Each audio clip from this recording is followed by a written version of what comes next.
అరే నాన్న ఆకలి అవుతుంది, కొంచెం అన్నం పెట్టవా? అబ్బబ్బా, లేస్తే ఆకలి ఆకలి అంటావు, ఒకప్పుడు తినిపో చచ్చిపోతావు ఏంటి? చంపుతున్నావు అసలు. అయినా నీకెందుకు అన్నం పెట్టాలి? నాకేమో డబ్బులు ఇచ్చినావా, ఆస్తులు ఇచ్చినావా నీకు అన్నం పెట్టడానికి? పెట్టినప్పుడు నోరు మూసుకొని నేను, అంతేగాని నన్ను అనవసరంగా విసిగించకు. బాగుందన్నయ్య, చాలా బాగుంది. కన్న తల్లి డబ్బు ఆస్తి ఇవ్వలేదని దానికి అన్నం పెట్టకుండా పస్తు నుంచుతున్నావా? ఛీ, ఏం కొడుకువిరా, కన్న రుణం చాలా బాగా తీర్చుకుంటున్నావుగా. చూడు, నీకు పెళ్లి చేసి పంపించేసా. నీకు ఈ ఇంటితో మాతో ఎటువంటి సంబంధం లేదు. అనవసరంగా ఈ గొడవలో జోక్యం చేసి మాకు చెప్తున్నా. వచ్చిన దారిని వెళ్ళిపో. ఏంటన్నయ్య, నాకు సంబంధం లేదా? ఎందుకు లేదు? నిన్ను కన్నట్టే నన్ను కన్నదిగా.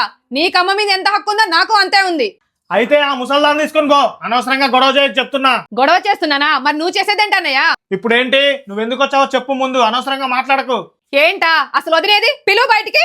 ఇంట్లో లేదు, వాళ్ళ పుట్టింటికి వెళ్ళింది. అయినా నా భార్యతో నువ్వే మాట్లాడతావు? ఏం మాట్లాడతానా? ఇలా మా అమ్మని ఇబ్బంది పెడుతుంటే చూస్తూ ఎలా ఊరుకుంటున్నావు వదినా? నిలదీద్దామని వచ్చా.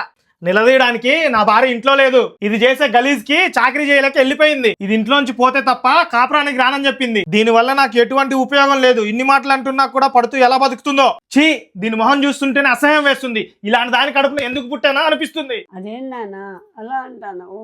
నువ్వు ఆగమ్మా, నేను మాట్లాడతా. ఏంటన్నయ్య, అమ్మని చూస్తే నీకు అసహ్యం వేస్తుందా? నువ్వు కడుపులో ఉన్నప్పుడు అమ్మ బిడ్డని కంటే నీ ప్రాణాలు పోతాయమ్మా అని డాక్టర్ ఎంత చెప్పినా వినకుండా ప్రాణాలకు తెగించి నీకు జన్మనిచ్చింది కదరా. దానికి అమ్మకి శాస్తి జరగాల్సిందే. చాలా బాగా బుద్ధి చెప్తున్నావురా. అమ్మ అవసరం నీకు లేదేమో, నాకు మాత్రం అమ్మ అవసరం. ఇక నీ దగ్గర ఒక్క క్షణం కూడా ఉంచదలుచుకోలేదు. రామ్మా నాతో, నిన్ను కళ్ళలో పెట్టుకొని చూసుకుంటా. నాకు వీడిలా ఏ ఆస్తి ఇవ్వాల్సిన అవసరం లేదమ్మా. నీ ప్రేమ ఉంటే చాలు.